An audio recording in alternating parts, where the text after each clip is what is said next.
For many years, we thought we knew Curly Howard, the funny guy who made millions of people laugh with his silly acts and great comedy skills. But what if I told you that behind every woo-woo-woo and funny scene was a man who was secretly fighting problems no one could see? Papers that were just found have finally figured out the mystery of Curly's sad downfall. And the truth is scarier than anyone thought. This isn't just the story of a funny man's fall from being famous. It's about a broken system, hidden sickness, and the terrible cost of making the world laugh while you're hurting inside. By the end of this video, you'll know why a 42-year-old comedy genius suddenly fell down on set, why Hollywood tried to hide it, and how a broken system destroyed one of the most loved entertainers who ever lived. But first, we need to understand how Jerome Horwitz became the man the world knew as Curly. Jerome Lester Horwitz, born in Brooklyn in 1903, was the quiet kid who got pushed aside by his tougher brothers. While Moe was bossy and Shemp was confident, Jerome liked to stay in the back. He was the caring one, the dreamer who would rather watch than join in. In family pictures, you can see it. While his brothers are in front and center, Jerome's always a little behind, almost like he's trying to hide. Growing up in a working-class Jewish family, Jerome learned early that getting attention was hard to get. With 4 brothers fighting for their parents' focus, he found out that making people laugh was his way to get noticed. But even then, there were signs that something was different about Jerome's way with comedy. While his brothers would tell jokes and move on, Jerome would think about every reaction over and over, replaying moments in his head, thinking about what worked and what didn't. But here's where the story gets interesting, and it's a pattern that would shape his whole life. Jerome had this amazing ability to become someone completely different when he needed to escape. Put him in front of people watching, complete change. It was like watching someone flip a switch. The shy, worried kid disappeared. And this wild, crazy character came out who could have people laughing so hard just by tripping over his own feet. It wasn't just acting. It was like he was taken over by this crazy energy that came from somewhere deep inside. And here's the amazing part. He never had any training. While other actors were studying acting methods and taking classes, Curly was running on pure gut feeling, raw talent, the kind of natural timing that you simply can't teach. But what nobody knew at the time was that this wasn't just talent. It was a way to deal with problems.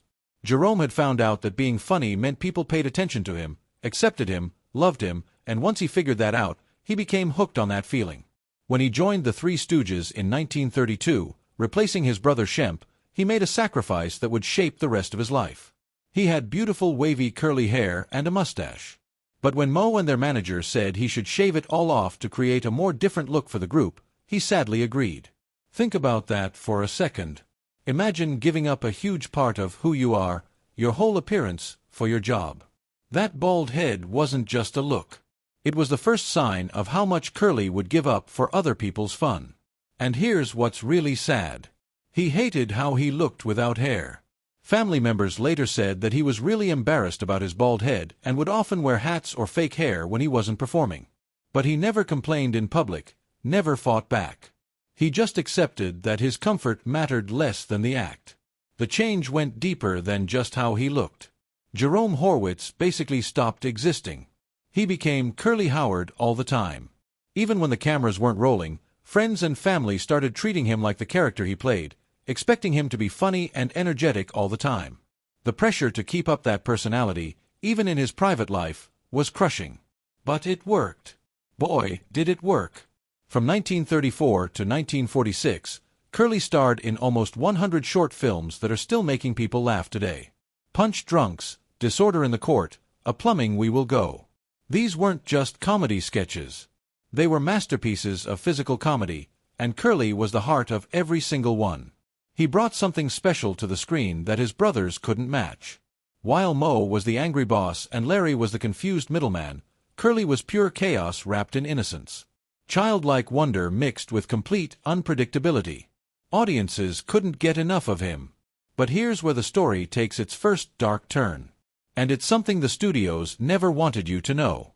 While America was falling in love with Curly's on-screen silliness, his real life was falling apart behind the scenes.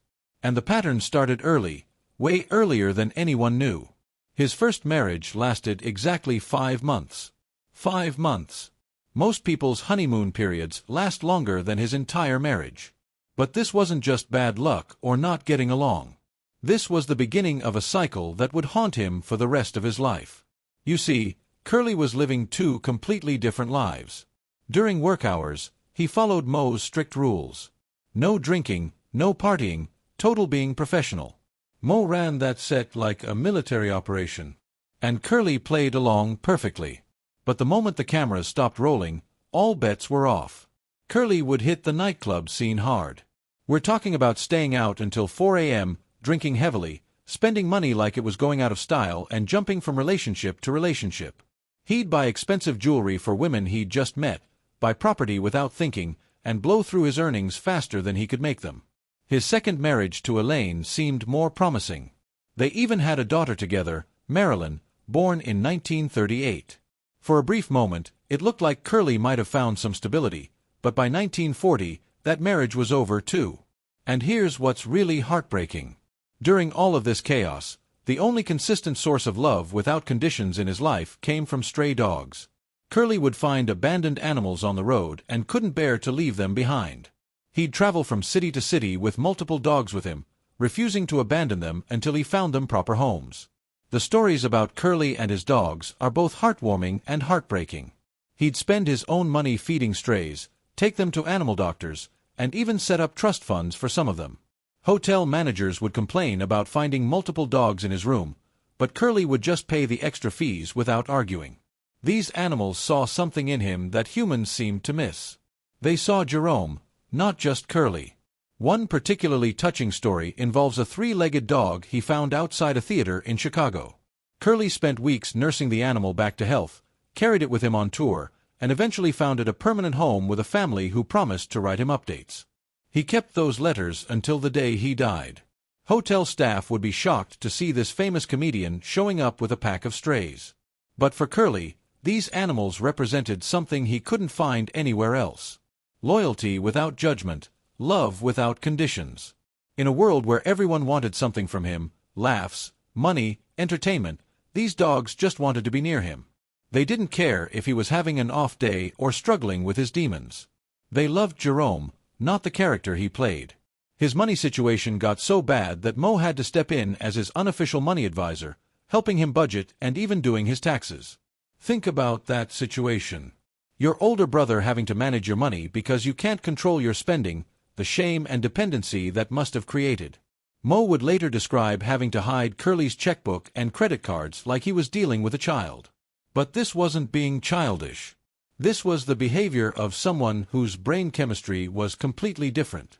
Someone who was self-medicating with spending the same way he was self-medicating with alcohol. The newly found financial records are shocking. Curly once bought a racehorse without thinking. After a single conversation, he bought multiple cars in the same week and forgot about most of them. He'd tip waitresses hundreds of dollars and buy expensive gifts for people he'd just met. This wasn't generosity. This was mania. But nobody understood that at the time. But all of this was just the surface. What was really happening to Curly was much deeper and more serious than anyone understood at the time. Because while everyone was focused on his spending and drinking, they were missing the real signs that something was seriously wrong with his brain. The mood swings that could flip from super happy to depressed in minutes. The periods where he'd disappear for days and come back confused about where he'd been. The increasingly weird behavior that everyone chalked up to Curly being Curly. And during World War II, when the Stooges started doing live performances for the troops, the cracks really started to show. During World War II, when the Stooges weren't filming, they spent months on the road doing live shows for military personnel. Sounds patriotic and noble, right? Multiple shows per day, exhausting travel schedules, performing the same physical comedy routines that were already taking a toll on Curly's body. What made these wartime tours particularly devastating was the emotional weight Curly carried. He genuinely loved entertaining the troops. These young men reminded him of himself, far from home and looking for a moment of relief from harsh realities. But the irony wasn't lost on him that while he was bringing joy to soldiers fighting overseas, he was losing his own battle at home. Letters he wrote to friends during this period reveal a man increasingly aware that something was seriously wrong with his health, but feeling trapped by the expectation to keep performing. But here's what the public didn't see. Curly was already showing warning signs that something was seriously wrong. He'd have moments where he'd seem confused, times when his coordination would be off, episodes where his speech would slur slightly. His family and co-workers chalked it up to exhaustion and the stress of performing. They had no idea he was having mini-strokes. That's right. Years before his major stroke in 1946, Curly was experiencing what doctors now call transient ischemic attacks, small strokes that were damaging his brain bit by bit, and nobody recognized what was happening. By 1945, desperate for some kind of stability, Curly made one of the worst decisions of his life. He married a woman named Marion Buxbaum after knowing her for exactly 2 weeks. 2 weeks. Most people take longer to choose a new phone plan. The marriage was a disaster from day one, constant fighting, public arguments, and within 9 months, they were heading for one of the most bitter divorces in Hollywood history. But this wasn't just a celebrity breakup.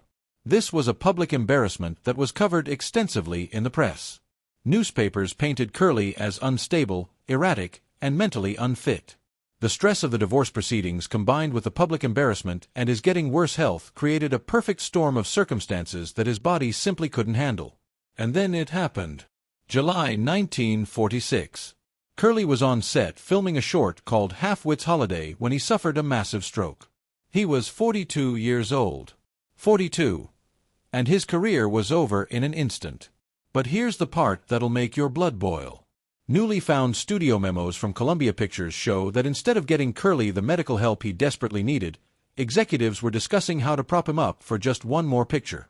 They were more concerned about their bottom line than about a man who'd made them millions of dollars.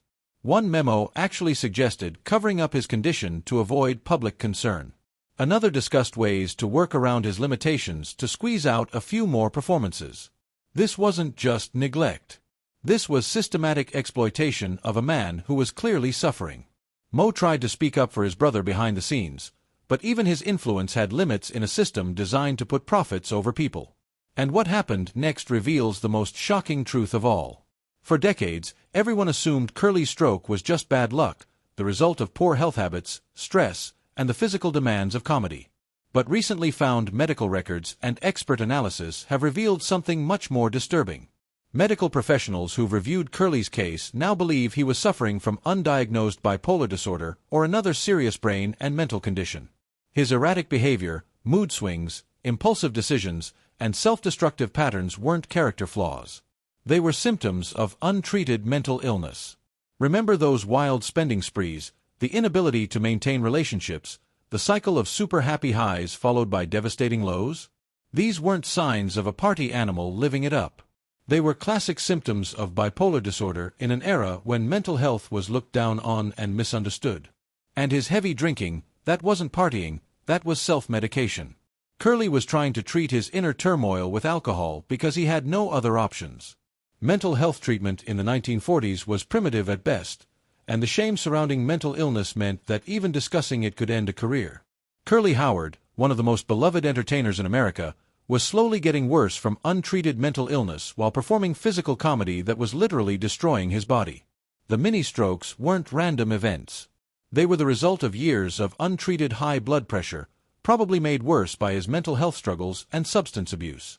But the cruelest irony, his incredible comedic ability might have been connected to the same brain differences that were destroying him. Many comedians throughout history have struggled with similar issues. Robin Williams, Richard Pryor, Chris Farley.